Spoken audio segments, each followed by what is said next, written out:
ఈరోజు మన రెసిపీ వచ్చేసి ఎంతో టేస్టీగా ఉండే అటుకులతో పకోడీ అండి. ఈ పకోడీని అయితే పిల్లల నుంచి పెద్దల వరకు చాలా ఇష్టంగా తింటారు. అంత టేస్టీగా అంత క్రిస్పీగా అయితే ఉంటాయి.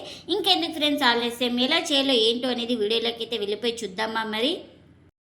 ఇంకా ముందుగా నేను ఇక్కడ ఒక మిక్సింగ్ బౌల్ అయితే తీసుకొని అందులోకి ఒక 2 కప్పుల దాకా అటుకులు అయితే వేసుకోవాలి. ఇంకా చూడండి 2 కప్పు కూడా వేసుకుంటున్నాను.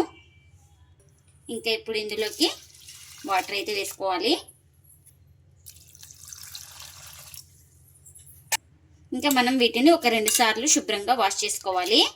ఇలా వాష్ చేసుకొని వాటర్ అన్ని ఉంపేసుకోవాలి. ఇంకా ఇలా బాగా వాష్ చేసుకొని వాటర్ అన్ని వంపేసుకున్నాను. ఇంకా ఇప్పుడు ఇందులోకి ఇలా చిన్నగా కట్ చేసుకున్న ఉల్లిపాయ ముక్కలు అయితే వేసుకోవాలి. అలాగే ఒక 1/2 టీ స్పూన్ దాకా జీలకర్ర, ఇందులోకి రుచికి తగినంత సాల్ట్, అలాగే చిన్నగా కట్ చేసుకున్న మిర్చి, కరివేపాకు, ఇంకా ఇప్పుడు ఇందులోకి వేయించుకున్న జీలకర్ర పొడి ఒక 1/2 టీ స్పూన్ దాకా వేసుకోవాలి. ఒక 1/4 టీ స్పూన్ దాకా గరం మసాలా, ఇంకా ఇప్పుడు ఇందులోకి చిన్నగా కట్ చేసుకున్న కొత్తిమీర కూడా వేసుకోవాలి. ఇంకా ఇప్పుడు ఇందులోకి 1 కప్పు శనగపిండిని కూడా వేసుకుంటున్నా. ఇంకా ఈ శనగపిండి కూడా వేసుకొని మొత్తం ఇలా బాగా కలిపేసుకోవాలి, బాగా ప్రెస్ చేస్తూ. ఇంకా ఫస్ట్ మనం అటుకులు, ఉల్లిపాయ ముక్కలు ఇంకా అవన్నీ ఉంటాయి కదా, ఇలా తడి అనేది ఉంటుంది కదా ఉల్లిపాయ ముక్కల్లో, ఫస్ట్ ఇలా బాగా ప్రెస్ చేసుకుంటూ కలుపుకుందాం. తర్వాత వాటర్ అయితే వేసుకోవాలి. ఇంకా ఇక్కడ చూడండి ఇలా బాగా మొత్తం బాగా ఇలా కలిపేసుకున్న తర్వాత ఇప్పుడు ఇందులోకి వాటర్ అయితే వేసుకుంటున్నాను. ఫస్ట్ కొంచెం వేసుకోవాలి, ఒకటేసారి పోస్తే మళ్ళీ పిండి జారుగా అయిపోతుంది కదా. మనం పకోడీ పిండికి ఎలా కలుపుకుంటున్నాం సేమ్ అలా కలుపుకోవాలి.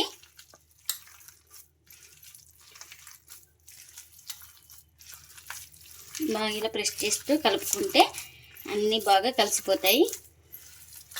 ఈ అటుకులు అనేది కూడా సాఫ్ట్గా అయిపోతుంది మనకు. ఇంకా ఇలా మొత్తం బాగా కలిపేసుకున్న తర్వాత ఇంకా ప్లేట్ అయితే పెట్టేసుకొని ఒక 10 నిమిషాలు పక్కన పెట్టేసుకుంటే మనకు అటుకులు శనగపిండి మొత్తం నానిపోతుంది. ఇంకా ఇప్పుడు ఒక 10 నిమిషాల తర్వాత చూపిస్తున్నాను చూడండి, మనకు ఇంకా పిండి కూడా బాగా నానిపోయింది, అటుకులు కూడా బాగా సాఫ్ట్గా నానిపోయినాయి. ఇంకా ఇప్పుడు మొత్తం ఒకసారి ఇలా స్మాష్ చేసుకోవాలి బాగా. ఇంకా ఇలా మొత్తం ఒకసారి బాగా కలిపేసుకున్నాక ఇందులోకి 1 స్పూన్ దాకా వామునైతే వేసుకుంటున్నాను. ఇంకా కాస్త వాటర్ అయితే వేసుకోవాలి. కాస్త పిండి గట్టిగా ఉందనేసి కాస్త వాటర్ అయితే వేసుకుంటున్నా. ఇంకా ఈ వాటర్ కూడా వేసుకొని మొత్తం ఇలా బాగా కలిపేసుకుందాం.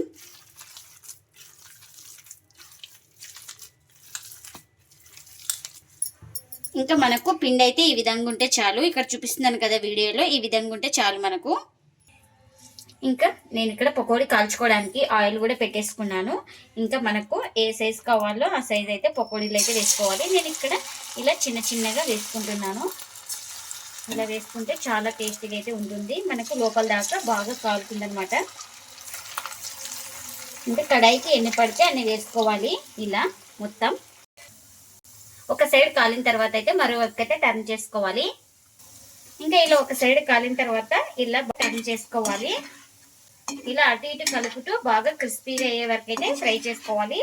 మనకు అప్పుడే చాలా టేస్టీగా ఉంటుంది. పకోడీ అనేది బాగా క్రిస్పీగా ఉండాలి కదా, క్రిస్పీగా వచ్చే వరకు అయితే ఫ్రై చేసుకోవాలి మనం.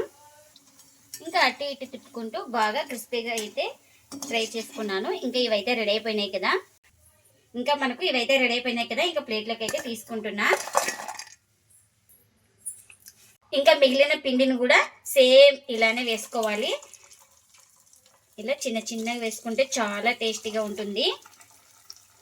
ఇంకా మనం అన్నీ ఇలానే వేసుకోవాలి, కడాయికి ఎన్ని పడితే అన్నీ.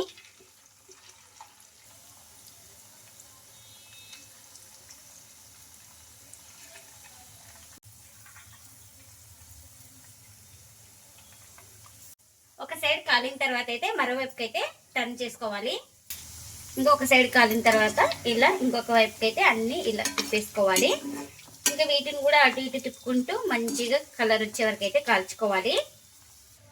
ఇంకా మనకు ఇవి కూడా రెడీ అయిపోయినాయి. ఇంకా అన్ని ఇలానే చేసుకోవాలి. అటుకులతో ఎంతో టేస్టీగా ఉండే పకోడీలు అయితే రెడీ అయిపోయినాయండి. ఇవి చాలా క్రిస్పీగా చాలా టేస్టీగా అయితే ఉంటాయి. అప్పటికప్పుడు చాలా ఈజీగా చేసుకోవచ్చు. పిల్లలు స్కూల్ నుంచి రాగానే ఇంకా ఇలా చేసిస్తే చాలా ఇష్టంగా తింటారండి. అంత టేస్టీగా అయితే ఉంటాయి. పిల్లలే కాదండి, పెద్దలు కానీ పిల్లలు కానీ ఎవరైనా తింటారు. అంత టేస్టీగా అయితే ఉంటాయండి పకోడీలు అయితే. ఇంకా ఈ పకోడీలకు సాస్ అయినా సర్వ్ చేసుకోవచ్చు, అలాగైనా తినేయచ్చు. చాలా టేస్టీగా అయితే ఉంటాయండి. ఎందుకంటే ఇందులోకి వామ్ వేసుకున్నాం, అన్ని వేసుకున్నాం కదా, చాలా టేస్టీగా అయితే ఉంటాయి. మీరు కూడా తప్పకుండా ఇలా ఒకసారి ట్రై చేసి మీకు ఎలా వచ్చిందో కామెంట్ అయితే చేయండి ఫ్రెండ్స్. ఇదండి ఇవాల్టి వీడియో. ఈ వీడియో కనుక నచ్చితే ప్లీజ్ లైక్ చేయండి, షేర్ చేయండి, కామెంట్ చేయండి. అలాగే లైక్ చేసి సపోర్ట్ చేయండి friend. Thanks for watching. By by.